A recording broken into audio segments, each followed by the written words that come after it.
Good afternoon, I'm Abe. And I'm Frank. And today we're adumbrating the second part of Chapter 27, Empire and Expansion, in Kennedy, Cohen, and Bailey's The American Pageant textbook.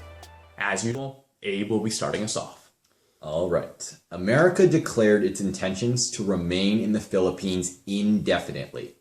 Thus, the Filipinos, led by Emilio Aguinaldo, arose in rebellion and started a race war rife with atrocities on both sides. 2 years of fighting came to an end in 1901 when Aguinaldo was captured. Future President William Taft became governor of the Philippines and called them his little brown brothers. However, President McKinley's policy of benevolent assimilation or improving roads and public health in the Philippines was very slow, and the Filipinos gained their freedom eventually in 1946. Now, Frank, how did American imperialism spread to China? Well, after Japan defeated China in 1895, Europe began to tear China into spheres of influence. This alarmed Americans, who felt their business interests would be compromised. Thus, American Secretary of State John Hay penned the Open Door Note, which proclaimed that European nations must keep trade and commerce fair between all countries inside China. This translated into the Open Door Policy. Unfortunately, the Chinese weren't party to these negotiations, and to fight back against their ineffectual government and the imperial powers, they staged the Boxer Rebellion, in which super-patriotic Chinese murdered thousands of Christians and diplomats. Foreign troops then landed to suppress the Boxers. In the aftermath of the rebellion, China was forced to pay millions to the foreign powers, though Hay saved the country from being divided into foreign occupied territories. Abe, can you tell me what happened in the election of 1900? For the election of 1900, McKinley was renominated as the Republican candidate, with Roosevelt as his VP, while William Jennings Bryan was nominated as the Democratic candidate. The main issue on the Democratic platform was Republican overseas imperialism. Roosevelt toured the country with cowboys and denounced the Democrats, while Bryan stabbed at McKinley by stating that McKinley reestablished slavery for 7 million Filipinos. McKinley eventually triumphed in the election of 1900 and emphasized the 2 Ps, prosperity and protectionism. Now, Frank, how would you characterize McKinley's presidency? Well, McKinley didn't have long to enjoy his victory. 6 months later, he was assassinated, and Theodore Roosevelt came into office.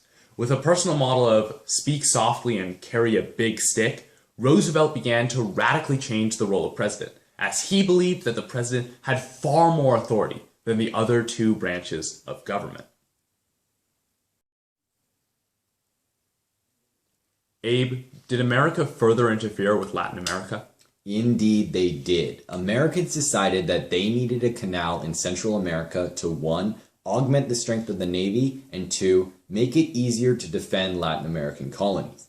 Overall, obstacles for the canal were legal, not geographical. But after the Hay-Pauncefote Treaty with Britain, America gained the freedom to build and fortify a canal. Just after America chose the Panama route for the canal, Panamanians erupted into rebellion in 1903. Roosevelt recognized the rebel Panamanian government and signed a treaty purchasing the land for the canal. Canal construction began, and Colonel William Gorgas ridded the construction zone of disease. The Panama Canal was completed under George Washington Goethals in 1914. Now, Frank, how did America respond to European intervention in Latin America? Well, as the 20th century dawned, Latin American nations began to go heavily into debt to European countries, which resulted in the dismissal of European fleets to South America.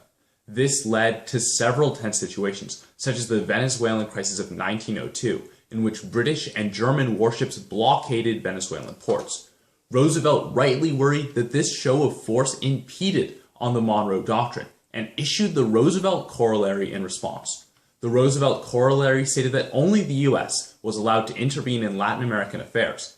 In effect, the U.S. had taken on the role of police.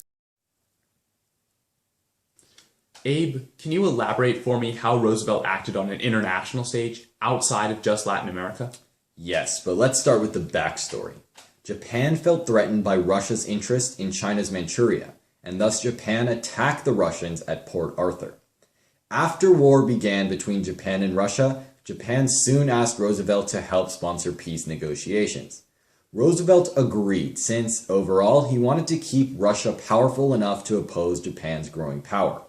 Roosevelt wanted to maintain the balance of power. In the end, however, Roosevelt's settlement satisfied neither the Russians nor the Japanese. Russia accused Roosevelt of stealing their military victory, while Japan and the US became rivals in Asia. Now, Frank, how did the Japanese and the Americans fight against each other? Well, in the wake of the Russo-Japanese War, Japanese immigration to California increased, and in the aftermath of the 1906 earthquake, San Francisco decreed that Chinese, Japanese, and Korean children should attend a different school from white children in San Francisco.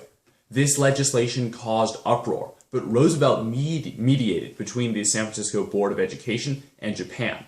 In his gentleman's agreement, San Francisco repealed their rules and Japan disallowed further worker emigration to the US. But Roosevelt, compelled as ever to wave his big stick, didn't just stop there.